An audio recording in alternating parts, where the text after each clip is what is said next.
Hello everyone, क्या कर रहे हैं आप लोग? जीके जीएस की तैयारी कैसे कर रहे हैं? मैंने एक ही चीज हमेशा बताई है कि आप मेरे ऑडियो सिस्टम पर हमेशा जो है जीके जीएस को रख दे और रोज सुनते रहें। बस ध्यान रखना है कि जैसे एग्जाम है, अगर आपका किस शिफ्ट में आता है, कब आता है, वो चीज देखनी है।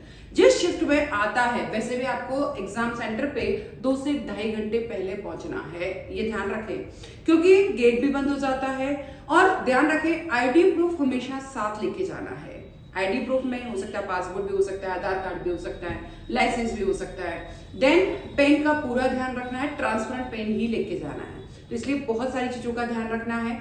जो क्वेश्चन सबसे पहले जल्दी जल्दी आते हैं उनको टिक करना है और उसके बाद अपने को चलना है कुछ टिपिकल क्वेश्चन की तरफ। जीके जीएस के क्वेश्चन इसलिए हमेशा इजी रहते हैं, मार्क्स लाने के लिए इंपॉर्टेंट रहते हैं कि हमको बहुत ज्यादा मेहनत नहीं करनी पड़ती, टाइम कंज्यूमिंग नहीं होता है। और मैं वैसे भी आपके लिए ऐसे क्वेश्चन लाई हूँ कि आपको देखते से फटाफट पता लग जाए। केवल क्वेश्चन को आपको क्या करना है, ऑडियो सिस्टम पे सुनना है। जब भी आप मैथ्स रीजनिंग से थक गए हैं और चला के रख दे और ऑडियो सिस्टम पे सुनते रहे और इसी तरीके से जीके जीएस को कंप्लीट करते रहे। पर मेरे सारे वीडियो, जो भी मैं आरआरबी के लिए वीडियो बना रही हूँ, उन सबको जरूर सुने, ठीक है? एग्जाम किस शिफ्ट में होता है कमेंट जरूर करें, पेपर कैसा होता है, मेरे वीडियो से पेपर क्वेश्चन कितने आएंगे ये पक्का होता है। क्वेश्चन की तरफ चलते हैं। पहला मोबाइल फोन किसने बनाया था? Martin Cooper, Motorola company. दुनिया का सबसे छोटा देश कौन सा है? Vatican city. सबसे तेज दौड़ने वाला जानवर कौन सा है? चीता। दुनिया की सबसे ऊंची इमारत कौन सी है? बुर्ज खलीफा, दुबई।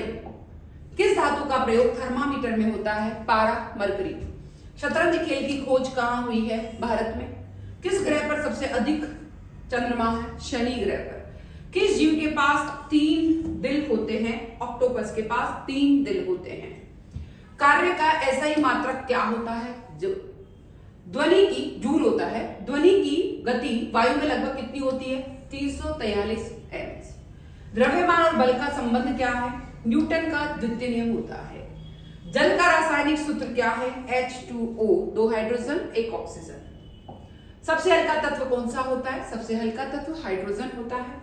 अम्लीय विलयन का पीएच मान क्या होता है? 7। वैसे 7 पॉइंट समथिंग है पर हम 7 बोल रहे हैं। संविधान दिवस कब मनाया जाता है? 26 नवंबर को। भारत का पहला उपग्रह कौन सा है? ये आपको बताना है, पहला उपग्रह। फिर भारतीय रिजर्व बैंक की स्थापना कब हुई? 1 अप्रैल 1935 को। वैसे भारतीय रिजर्व बैंक करता क्या है? रिजर्व बैंक ऑफ इंडिया एक हर देश का एक अपना अपना जो है बैंकों के ऊपर सबसे बड़ा बैंक होता है, केंद्रीय बैंक, सेंट्रल बैंक। हमारे देश का सेंट्रल बैंक का नाम है रिजर्व बैंक ऑफ इंडिया। इसका हिल्टन यंग कमीशन, जब अंग्रेज थे उसी टाइम पे जो है हिल्टन यंग कमीशन से सुझाव दिया कि इंडिया में भी एक बैंकों के ऊपर सबसे बड़ा बैंक होना चाहिए। तो 1935 में इसकी स्थापना की गई थी, ठीक है, 1935। आरबीआई का मुख्यालय कहाँ है? मुंबई में। भारत में पहली पंचवर्षीय योजना कब शुरू की गई? 1951 से 1956।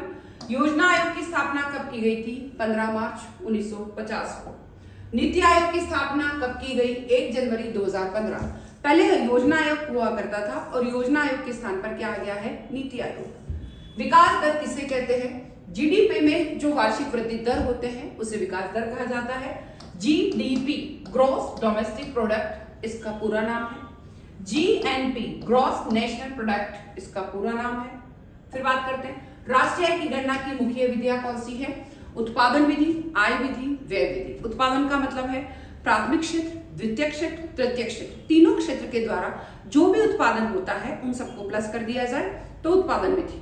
आय विधि का मतलब है कि जितने भी जो है आय मतलब जितने साधन है, भूमि, श्रम, पूंजी, प्रबंधक, साहस, 5 साधन को उनके काम के बदले में जो पैसा मिलता है, उनकी आय मिलती है, उनको जोड़ दिया जाए तो आय विधि राष्ट्रीय आय कहलाती है। खर्च का मतलब होता है कि हम किस किस पे खर्च करते हैं? उपभोग पे, उत्पादन पे, विनिमय पे, उपभोग, विनियोग पे भी कर ही रहे, ठीक है, उपभोग पे करते हैं, विनियोग पे करते हैं, सरकार खर्च करती है और एक्सपोर्ट माइनस इंपोर्ट होता है। इन सबको जोड़ दिया जाए तो राष्ट्रीय खर्च, जो कि खर्च विधि होती है। भारत में गरीबी रेखा निर्धारण के लिए किसने सिफारिश करी है? तेंदुलकर समिति ने। बाजार अर्थव्यवस्था का मुख्य लक्षण क्या है? कि जहां पर मांग और पूर्ति बाजार में बराबर होती है वहीं पर कीमत का निर्धारण होती है। जहां संतुलन होगा वहीं पर कीमतों का निर्धारण होगा। मुद्रास्फीति क्या होती है?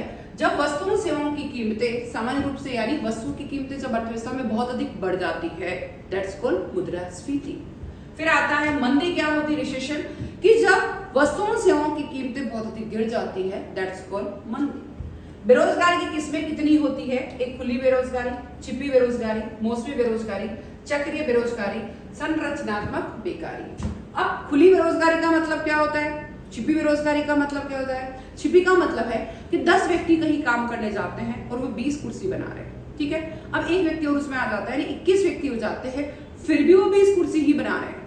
तो एक व्यक्ति के जाने से टोटल प्रोडक्शन में कोई इफेक्ट नहीं आया है, दैट्स कॉल्ड छिपा हुआ बेरोजगार। मौसमी बेकारी का मतलब होता है, जैसे शुगर मिल 6 महीने चलती है, 6 महीने बंद रहती है। तो शुगर मिल या जो है आइसक्रीम पार्लर, तो 6 महीने चलता है, 6 महीने बंद रहता है, और 6 महीने जब वो बेकार रहता है, दैट्स कॉल्ड मौसमी बेकारी। फिर आता है कि अगर न्यूनतम समर्थन मूल्य क्या होता है, किसके लिए तय किया जाता है? जो है न्यूनतम समर्थन मूल्य यानी मिनिमम सपोर्टिव प्राइस, ठीक है। अब ये क्या होता है, किसानों को उनकी जो जितना खर्चा आता है उतना तो उनको पैसा मिलना ही चाहिए, चाहे वो मजदूरी करके करे, दूसरों मजदूरों को बुलाए, घर वाले लगे, तो उन सबका प्लस कर दिया जाए, तो किसानों की फसलों के लिए होती है। प्रत्यक्ष कर का उदाहरण क्या होता है? इनकम टैक्स, डायरेक्ट टैक्स होता है, वो प्रत्यक्ष कर का उदाहरण है। अप्रत्यक्ष कर क्या होता है? GST, goods and service tax. प्रत्यक्ष कर में तो होगा कि जिस व्यक्ति पे लगाया जाएगा इनकम टैक्स, उसी व्यक्ति को वहन करना होता है, ठीक है, कोई और व्यक्ति उसको चुका नहीं सकता। बट इनडायरेक्ट टैक्स का मतलब है कि लगाया गया अगर होलसेलर पे है, प्रोड्यूसर ने होलसेलर से लिया, होलसेलर ने रिटेलर पे लगा देगा और रिटेलर हमसे यानी कंज्यूमर से ले लेगा, तो उसको किसी और पे शिफ्ट किया जा सकता है, दैट्स कॉल्ड अप्रत्यक्ष कर। जीएसटी का पूरा नाम है goods and service tax. GST कब लागू हुआ? 1 जुलाई 2017 को। भारतीय मुद्रा को नियंत्रित कौन करता है? भारतीय रिजर्व बैंक नियंत्रित करता है। बैंकिंग क्षेत्र में एनपीए का अर्थ है नॉन परफॉर्मिंग एसेट।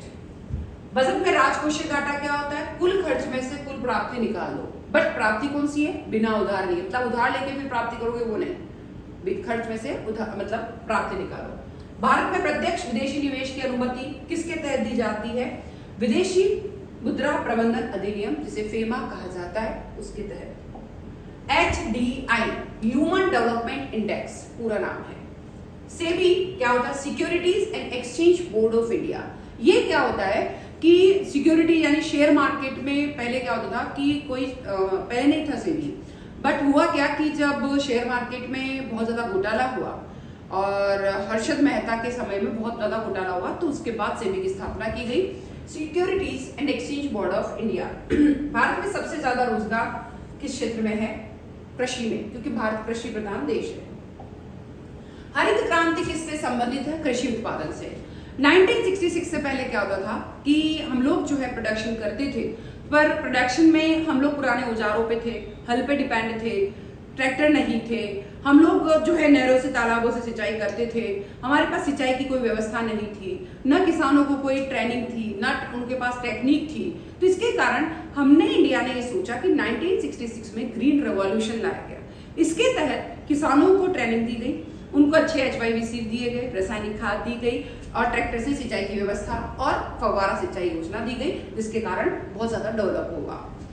श्वेत क्रांति यानी सफेद कलर है और सफेद कलर दूध का होता है, इसलिए दूध उत्पादन से रिलेटेड है। भारत में राष्ट्रीयकृत बैंक यानी बैंकों का नेशनलाइजेशन कब हुआ? सबसे पहले बात करते हैं कि बैंक जो है पहले प्राइवेट सेक्टर के हाथ में थे, पर धीरे धीरे उनको 1969 में उनका राष्ट्रीयकरण कर दिया गया, नेशनलाइजेशन।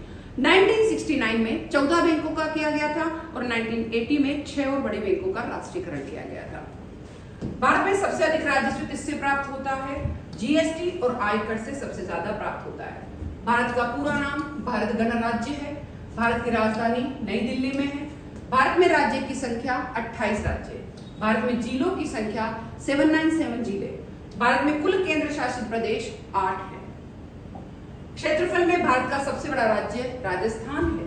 जनसंख्या में भारत का सबसे बड़ा राज्य उत्तर प्रदेश। भारत का सबसे ऊंचा पर्वत शिखर कौन सा है? गॉडविन और श्रीकेतु। भारत का सबसे बड़ा त्योहार दिवाली और होली। भारत के सबसे बड़े वैज्ञानिक APJ अब्दुल कलाम आजाद हमारे लिए सबसे ज्यादा पूजनीय है और वो हमारी एक मिसाल है कि उन्होंने हमारे देश के लिए कितनी सेवा करी है। फिर बात करते हैं, भारत का सबसे उत्तरी गणराज्य जम्मू कश्मीर है, भारत का सबसे पूर्वी राज्य अरुणाचल प्रदेश है, भारत का सबसे दक्षिणी राज्य तमिलनाडु है, भारत का सबसे पश्चिमी राज्य गुजरात है, भारत का सबसे लोकप्रिय खेल क्रिकेट है। फिर बात करते हैं, भारत की सबसे लंबी नदी कौन सी है? गंगा नदी। भारत का सबसे बड़ा जिला कौन सा है? कच्छ जिला। दक्षिण भारत की सबसे लंबी नदी कौन सी है? गोदावरी नदी। भारत का सबसे बड़ा शहर कौन सा है? मुंबई। भारत का सबसे बड़ा रेलवे स्टेशन कहाँ है? Howrah railway station. भारत का सबसे बड़ा गांव कौन सा है? गहमर। भारत का सबसे बड़ा साहित्यकार कौन है? रविंद्रनाथ टैगोर। भारत का सबसे बड़ा खिलाड़ी कौन है? हम सचिन तेंदुलकर को सबसे बड़ा खिलाड़ी मानते हैं। भारत का सबसे बड़ा मंदिर कहाँ है? कौन सा है? रंगनाथ स्वामी मंदिर। भारत का सबसे ऊंचा दरवाजा कौन सा है? बुलंद दरवाजा, फतेहपुर सीकरी में। भारत का सबसे ऊंचा जलप्रपात कौन सा है? उच्चिकल जलप्रपात। भारत का सबसे बड़ा पर्वत श्रृंखला कौन सी है? हिमालय पर्वत श्रृंखला। भारत का सबसे बड़ा मरुस्थल कौन सा है? थार मरुस्थल। भारत का सबसे बड़े मीनार कौन सी है? कुतुब मीनार, जो कि कुतुबुद्दीन ऐबक ने शुरू कराई थी। अब भारतीय संविधान के लिए कुछ इंपॉर्टेंट क्वेश्चन है। संविधान के जनक कौन माने जाते हैं? डॉक्टर भीमराव अंबेडकर। संविधान सभा की पहली बैठक कब हुई थी? 9 दिसंबर 1946 को। संविधान कब बन चुका था? 26 नवंबर 1950 को। संविधान बनने में कितना समय लगा? 2 वर्ष 11 माह 18 दिन लगे। फिर संविधान कब लागू हुआ? 26 जनवरी 1950 को लागू हुआ। संविधान में हस्ताक्षर की संख्या 284। संविधान बनने में लगा खर्चा लगभग 60 लाख उस टाइम लगे थे। संविधान में कुल शब्दों की संख्या 1,45,000। कुल पेज की संख्या 251 पेज। संविधान सभा के अध्यक्ष डॉक्टर राजेंद्र प्रसाद। भारत की राजधानी नई दिल्ली। भारत का सबसे बड़ा राज्य राजस्थान। भारत की सबसे बड़ी नदी गंगा नदी। भारत का सबसे ऊंचा पर्वत माउंट एवरेस्ट शिखर। भारत का राष्ट्रीय पशु बाघ। भारत का राष्ट्रीय पक्षी मोर। भारत का राष्ट्रीय खेल, वैसे राष्ट्रीय खेल में अगर नन ऑफ आता है तो नन ऑफ को टिक करना है, बट नन ऑफ नहीं आया, हॉकी आया है तो हॉकी को टिक करना है। फिर भारत का सबसे बड़ा शहर मुंबई। भारत का सबसे बड़ा मंदिर अक्षरधाम। भारत का सबसे बड़ा मस्जिद ताल उल मस्जिद। भारत की सबसे बड़ा गुरुद्वारा स्वर्ण मंदिर। भारत का सबसे बड़ा बौद्ध मंदिर महाबोधि मंदिर। भारत का सबसे बड़ा जलप्रपात जोग जलप्रपात। भारत का सबसे बड़ा मरुस्थल थाल मरुस्थल। भारत का सबसे बड़ा जंगल सुंदरवन डेल्टा। भारत का सबसे बड़ा पर्वत श्रृंखला हिमालय। भारत का सबसे बड़ा दरिया गंगा। भारत की सबसे बड़ी बड़ा त्योहार दिवाली। भारत का सबसे बड़ा लोक नृत्य और नृत्य में अंतर है। लोक नृत्य भांगड़ा। भारत का सबसे बड़ा संगीत वाद्य सितार। भारत का सबसे बड़ा चित्रकार रवि शर्मा। भारत का सबसे बड़ा साहित्यकार रविंद्रनाथ टैगोर। भारत का सबसे बड़ा वैज्ञानिक सीवी रमन। भारत के सबसे बड़े खिलाड़ी सचिन तेंदुलकर को मानते हैं हम लोग। भारत के सबसे बड़े अभिनेता हम लोग अमिताभ बच्चन को, क्योंकि बड़े का मतलब हो गया बड़े, हम लोग उनको सब लोग जानते हैं, फेमस है। भारत का सबसे बड़ा गायक लता मंगेशकर। उनकी आवाज की तो क्या ही कहने, लता मंगेशकर की जैसी आवाज है शायद दुनिया में कभी किसी की नहीं हो सकती। ठीक है, फिर उसके लिए तो वैज्ञानिक भी लगे हुए हैं, मतलब साइंटिस्ट और सब लोग लगे हुए हैं कि हम लोग क्या करेंगे जब भी इनके गले में ऐसा क्या है कि इनकी आवाज इतनी मीठी और सुर संगीत इतने मीठे है। तो इसके लिए भी हम लोग ने सोच रखा है कि हम लोग इनका गले का भी पूरा इन्वेस्टिगेशन करेंगे। सबसे बड़ा नृत्य भरतनाट्यम। लोक नृत्य और नृत्य में अंतर है। लोक नृत्य तो हो गया भांगड़ा, पर नृत्य भरतनाट्यम। भारत का सबसे बड़ा संगीत हिंदुस्तानी संगीत। भारत की राष्ट्रीय नदी गंगा नदी। विश्व में कुल कितने महाद्वीप है? 7 महाद्वीप है। भारत की राजधानी क्या है? न्यू दिल्ली। एकमात्र रेगिस्तान जो है वो है थार मरुस्थल। सबसे ऊंची पर्वत चोटी माउंट एवरेस्ट। रामायण के लेखक कौन है? वाल्मीकि। भारतीय संविधान में भाषाएं कितनी है? 22। भारत का सबसे बड़ा राज्य कौन सा है? राजस्थान। राष्ट्रगान किसने लिखा? रविंद्रनाथ टैगोर ने लिखा। भारत का गणतंत्र दिवस कब आता है? 26 जनवरी को। भारत का राष्ट्रीय पशु कौन सा है? बाघ। स्वच्छ दृष्टि के लिए न्यूनतम दूरी कितनी होनी चाहिए? मतलब आपको देखना तो 25 सेंटीमीटर से आपको देखना चाहिए, तो बस न्यूनतम दूरी इतनी चाहिए। वंदे मातरम के लेखक कौन है? बंकिम चंद्र चट्टोपाध्याय। अर्थशास्त्र किसने लिखा है? कौटिल्य ने। कौटिल्य कौन थे? अर्थशास्त्र के पिता। इंडिया में लिखा है अर्थशास्त्र कौटिल्य ने। कुटिल बुद्धि का होने के कारण इसे कौटिल्य कहा जाता है और चाणक्य का पुत्र होने के कारण इसे चाणक्य भी कहा जाता है। शायद इसकी जो नीतियां हैं, भारत में कहीं ऐसी नीतियां किसी ने नहीं बनाई जो उसने लिखी है चाणक्य ने। भारत के प्रथम उपराष्ट्रपति कौन थे? Doctor S Radhakrishnan. भारत में सबसे लंबा रेलवे जोन कौन सा है? उत्तरी रेलवे।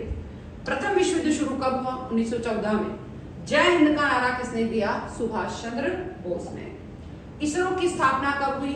15 अगस्त 1969 को इसरो की स्थापना हुई। चंद्रयान 1 22 अक्टूबर 2008 को लॉन्च हुआ। चंद्रयान 2 22 जुलाई 2019 को लॉन्च हुआ। चंद्रयान 3 14 जुलाई 2023 को लॉन्च हुआ। मंगलयान 5 नवंबर 2013 को लॉन्च हुआ। सूर्य मिशन आदित्य L1 2 सितंबर 2023 को लॉन्च हुआ। फिर बात करते हैं नाम क्या है डॉक्टर भीम। संविधान के बारे में कुछ इंपॉर्टेंट बातें।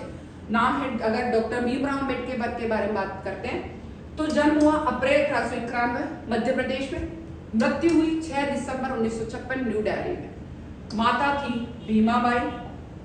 पिता थे रामजी मालोजी सकपाल। उपनाम था बाबा साहेब अम्बेडकर। शिक्षा थी कोलंबिया यूनिवर्सिटी से उन्होंने शिक्षा प्राप्त की। कुल डिग्री थी 32 डिग्रियां थी इनके पास। जनक थे भारतीय संविधान के जनक कौन थे? अम्बेडकर। पुरस्कार भारत रत्न पुरस्कार। समाधि स्थल है चैत्य भूमि। फिर बात करते हैं खोज और आविष्कार। किस किस के खोज के आविष्कारक कौन है? इलेक्ट्रॉन के खोज कौन है? जे थॉमसन खोज करता। प्रोटॉन के कौन है? Goldstein Rutherford. न्यूट्रॉन के कौन है? James Chadwick. हेलीकॉप्टर के कौन है? ए ओहम मिशन मिथेन। टेलीफोन के कौन है? Graham bell. साइकिल के कौन है? मैकमिलन। टेलीविजन के कौन है? जे.एल. बेयर। फिर बात करते हैं गुरुत्वाकर्षण किसने दिया? न्यूटन ने। डीजल इंजन किसने दिया? रुडोल्फ डीजल ने। स्कूटर किसने बताया? जी ब्रैडिशा। ट्रैक्टर रॉबर्ट फॉर्मेच ने। कंप्यूटर चार्ल्स बेबेज ने। ट्रांसफार्मर माइकल फेराडे ने। पनडुब्बी डेविड बुस्नेल ने खोज करी। टेलीस्कोप गैलीलियो ने खोज करी। अब देखिए फुल नेम किस किस के क्या है? BA bachelor of arts, BSc bachelor of science, BCom bachelor of commerce, MA master of arts, MSc master of science, BTech bachelor of technology, B.Ed bachelor of education, LLB bachelor of legislative law, LLM master of law, MBA master of business administration, MCA master of computer application, MS master of science, MD doctor of medicine, PhD doctor of philosophy, TGT। अब देखिए trained graduate teacher. इतिहास के पिता कौन माने जाते हैं? Herodotus. अर्थशास्त्र के पिता कौन माने जाते हैं? Adam Smith. कंप्यूटर के पिता कौन है? Charles Babbage. भौतिकी के पिता कौन है? Albert Einstein. भूगोल के पिता कौन है? इरेटोस्थेनिस। जीव विज्ञान के पिता कौन है? अरस्तु। आधुनिक रसायन के पिता कौन है? लवोजियर। जंतु विज्ञान के पिता कौन है? अरस्तु। फिर बात करते हैं वनस्पति विज्ञान के पिता कौन है? थियोफास्टर। हिंदू साहित्य के पिता कौन है? भारतीय हरिश्चंद्र, भारतेंदु हरिश्चंद्र। इंग्लिश के पिता कौन है? जोफ्री चौसर। संस्कृत के पिता कौन है? पाणिनि। गणित के पिता कौन है? आर्किमिडीज। ज्यामिति के पिता कौन है? यूक्लिड। क्षेत्रमिति के पिता कौन है? लियोनार्ड डिक्स। प्रायिकता के पिता कौन है? ग्रेलेमो कार्डेनो। सांख्यिकी के पिता कौन है? Ronaldo Fisher. त्रिकोणमिति के पिता कौन है? हिप्पार्कस। इंग्लिश ग्रामर के पिता कौन है? Lindley Murray. ईश्वर का निवास स्थान वैसे कहाँ है? प्रयाग में। 5 नदियों की भूमि किसे कहा जाता है? पंजाब को। 7 टापुओं का नगर कौन सा है? मुंबई। बुनकर का शहर कौन सा है? पानीपत। अंतरिक्ष का शहर कौन सा है? बेंगलुरु। इलेक्ट्रॉनिक नगर कौन सा है? बेंगलुरु। भारत का प्रवेश द्वार कौन सा है? बेंगलुरु। पूर्व का वेनिस कौन सा है? कोच्चि। भारत का पिट्सबर्ग कौन सा शहर है? जमशेदपुर। भारत का मैनचेस्टर कौन सा है? अहमदाबाद शहर। मसालों का बगीचा कौन सा शहर है? केरला। गुलाबी नगर किसे कहा जाता है? राजस्थान के जयपुर को। भारत का हॉलीवुड कहाँ है? मुंबई। हॉलीवुड में हीरोइन बनने, मॉडल्स बनने सब कहाँ जाते हैं? मुंबई में। झीलों का नगर कौन सा है? श्रीनगर। हिमालय का प्रवेश द्वार उत्तराखंड। धान का कटोरा छत्तीसगढ़ को कहा जाता है। चाय का प्रदेश असम है। झरनों का प्रदेश मेघालय है। तो इस तरीके से हमारी सारी क्लासेस आपको देखनी है और जितनी क्लासेस आप देखते हैं उन सबको लाइक शेयर सब्सक्राइब जरूर करना है। मैं रोज आपके लिए कुछ कुछ इंपॉर्टेंट क्वेश्चन जो टॉपिक है उनमें से इंपॉर्टेंट क्वेश्चन निकाल के रोज लाती हूँ। कुछ क्वेश्चन मैं हर वीडियो में रिपीट कराती हूँ ताकि आप जब चाहें जैसे चाहें उनको पढ़ सके। तो जितने ज्यादा रिपीट होंगे क्वेश्चन आपको लर्न होंगे। एग्जाम से पहले 3 बार और एग्जाम से जस्ट पहले 1 बार। कौन सी शिफ्ट में एग्जाम है उससे अगर शाम को एग्जाम तो सुबह पढ़ना है, सुबह एग्जाम तो शाम पढ़ना है, दिन में एग्जाम है तो भी सुबह पढ़ना है। तो इस तरीके से आपको तैयारी करनी है। पर ध्यान रखें जब भी आप पेपर में देने जाएं तो वहां पर जो ट्रांसपेरेंट पेन लेके जाएं। आप जो है आप वहां के आईडी प्रूफ नहीं भूलें। देन जो एग्जाम के 2.5 से 3 घंटे पहले आपको जाना है। पेपर बहुत सुकून से देना है, बहुत अच्छे से पेपर देना है। और जो पहले क्वेश्चन आते हैं सबसे पहले उनकी तैयारी करनी है। जो बाद में आते हैं मतलब थोड़ा मेसी मतलब आपको लगता है टाइम ज्यादा लगेगा, नहीं समझ आ रहा तो उनको छोड़ दे, बाद में करें। नेगेटिव मार्किंग का पूरा ध्यान रखें और हमारे सारे वीडियो देखते रहें। वीडियो कैसा लगा है लाइक शेयर सब्सक्राइब जरूर करें और क्या पढ़ना है जरूर कमेंट करें। Thank you everyone.